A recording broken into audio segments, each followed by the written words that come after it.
En vivo estamos en Puntal AM y abordamos, por supuesto, el tema del coronavirus. Decíamos en el día de ayer, hablando con gente residiendo en Reino Unido, gente residiendo en Europa, en Italia, por ejemplo. Y en Latinoamérica, ¿qué pasa? La preocupación de la suba de casos es en todo el sector, pero fundamentalmente en Brasil, en donde nuevamente acapara la atención porque rompe semana a semana y casi día a día el récord de fallecimientos por COVID-19. La situación es muy alarmante, es preocupante. El gobierno de Jair Bolsonaro envió una carta de urgencia al gobierno de China para adquirir 30 millones de dosis de Sinopharm, de la vacuna, porque no tienen suficientes y no llegan con la cantidad de camas críticas a cubrir semejante demanda. El colapso afecta principalmente a los estados del sur, los tres que limitan con las provincias de Misiones y Corrientes en principio. Pero para más detalles vamos a hablar con Vivian Fernández, que es justamente corresponsal editora de Brasil Fato. Así que ya la saludamos. Paula te saluda. Vivian, ¿qué tal? Buen día, ¿cómo estás?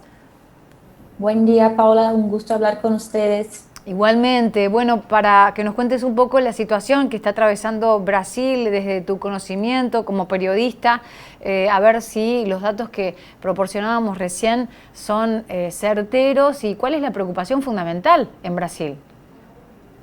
Sí, los datos son esos y cada día, día tras día, aumenta el número de muertes infectados en el país.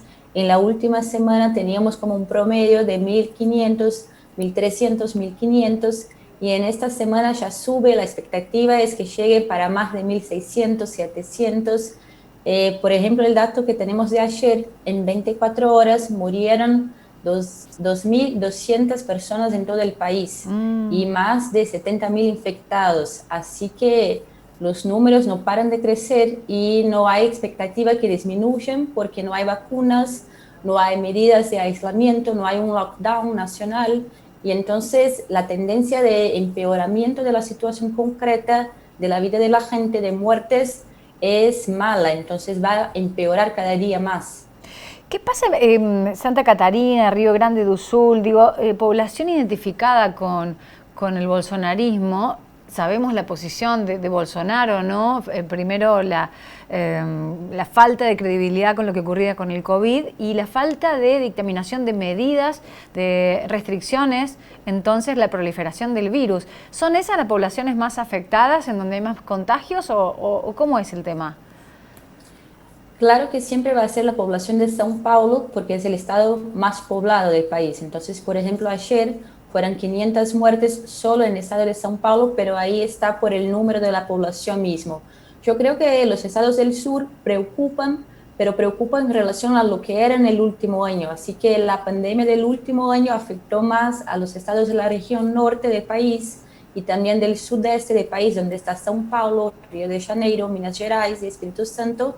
Pero ahora en este año la población del sur del país de 3 estados que son Río Grande del Sur, Santa Catarina y Paraná también están siendo afectadas. No sé si ellos registren la mayor tasa de letalidad, pero seguramente tienen un impacto hoy que no tenían el último año, pero en todo el país el escenario es muy malo, incluso también con los datos que tenemos de las camas de UCIs que ya no Sí. son más, ya están en su límite. Y ese es el caso del estado de Río Grande del Sur, por ejemplo.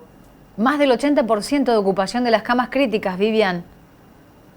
En Río Grande del Sur yo creo que ya casi 100%, porque ya estaban trasladando personas muy malas de salud, con muchos síntomas Sí. para otros estados. Por ejemplo, yo creo que en la última semana, en un día, 15 personas fueron trasladadas al estado de Espíritu Santo, que queda en la región sudeste del país, sureste, pero todavía no hay cómo trasladar más porque todas las camas en todo el país están ya en su límite máximo.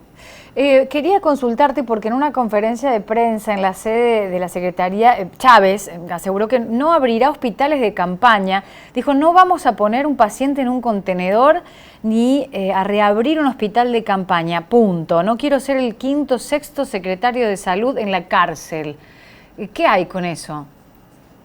Bueno, como la primera ola llegó y todos estaban como muy sorprendidos con la dimensión del contagio de enfermos por la COVID-19, en aquel momento sí abrieron hospitales de campaña acá en el estado de São Paulo, por ejemplo, en estadios de fútbol, providenciaron camas urgentes, pero el tema es que en este momento no son enfermos con síntomas leves que están llegando a los hospitales, son aquellos que necesitan de las camas de UCIs.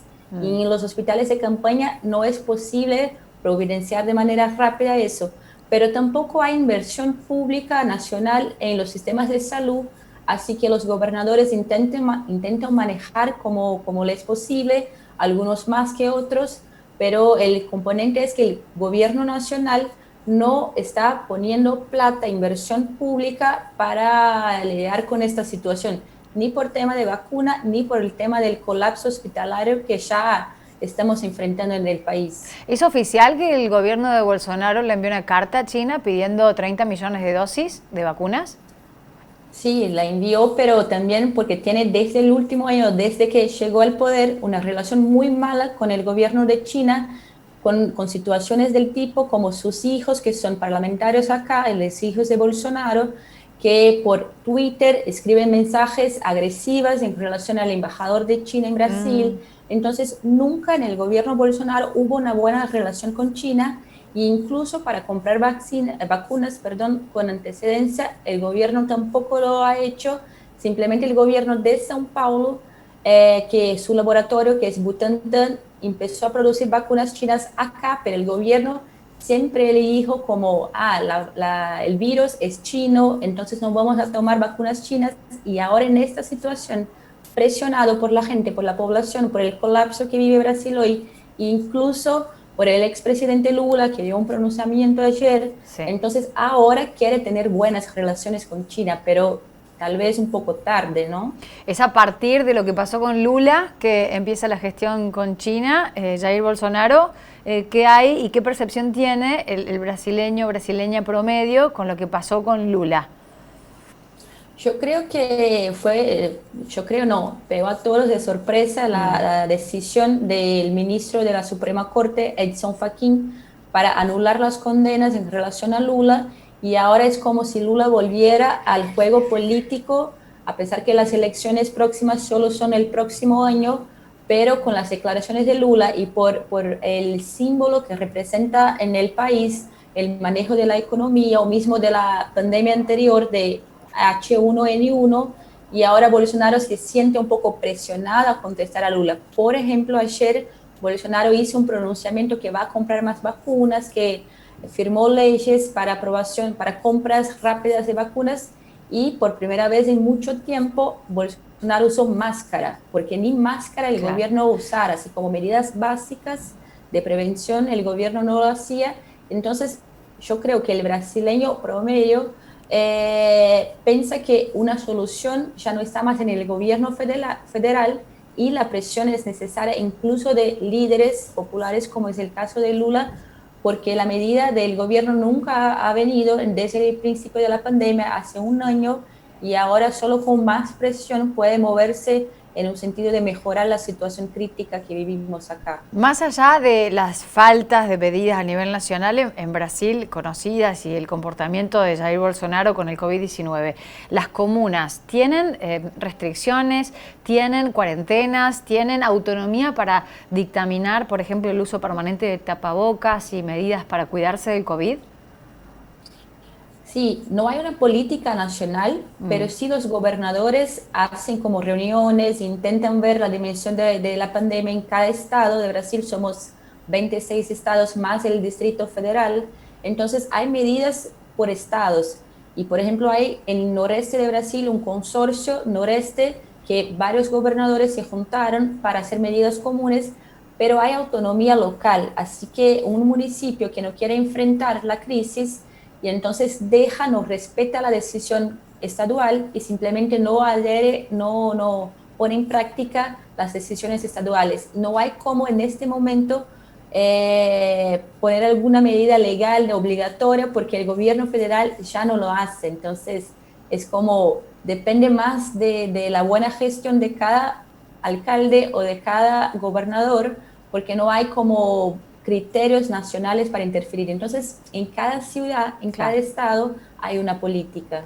Vivian, ¿y qué índice de credibilidad hoy si pusiéramos en paralelo a Jair Bolsonaro y a Lula, recientemente vuelto a poner ahí en el tapete para lanzarse a la candidatura 2022? ¿Qué índice de credibilidad tiene uno y otro y cómo los ha afectado tanto la pandemia en el poder a Jair Bolsonaro y sus políticas en general, y su haber estado en la cárcel e involucrado con causas, investigaciones y demás, que después, bueno, se resolvieron que no eran competencia del juez que lo estaba procesando, a Lula? ¿Cómo los afectaron esas dos cuestiones a ambos líderes? ¿Y hay otros líderes o lideresas?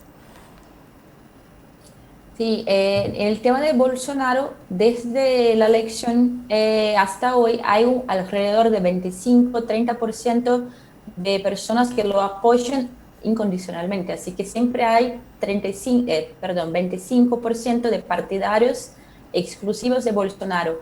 Pero hoy ya hay mucha gente que critica al gobierno y que dice que no va a votar en él en una próxima elección por principalmente el manejo de la economía. En el tema de Lula, antes de haber la decisión de la Suprema Corte o de un juez de la Suprema Corte en anular las condenas, salió una investigación, una encuesta que decía que el índice de reyección de personas que no iban a votar en Bolsonaro era más grande que el índice de personas que no iban a votar en Lula. Así que no se puede saber muy bien si Lula va o no candidatarse, pero mucho más gente no le gusta a Bolsonaro que en relación a Lula. Y si hay otros líderes o lideresas, de hecho no hay una persona con una vocación nacional. Hay sí líderes y lideresas locales, algunos que empezaron recién a posicionarse de izquierda, por ejemplo, Guilherme Boulos, que es un psicólogo y también el movimiento de los sin techo, pero no tiene, incluso no ganó la elección de São Paulo, de gobernación de São Paulo. Entonces, no hay líderes nacionales con la expresión que tienen hoy Lula y Bolsonaro, pero no sé si hay tiempo para el próximo año que surjan nuevas lideranzas en ese sentido. Bien, sigue polarizada la cuestión en Brasil también. Vivian, te agradecemos mucho el contacto como siempre. Gracias por colaborar con Punta la M cada tanto. Gracias. Gracias a ustedes, un abrazo. La editora de Brasil de Fato, entonces, en diálogo con Punta la M, haciéndonos otra radiografía de lo que está pasando en nuestro vecino país.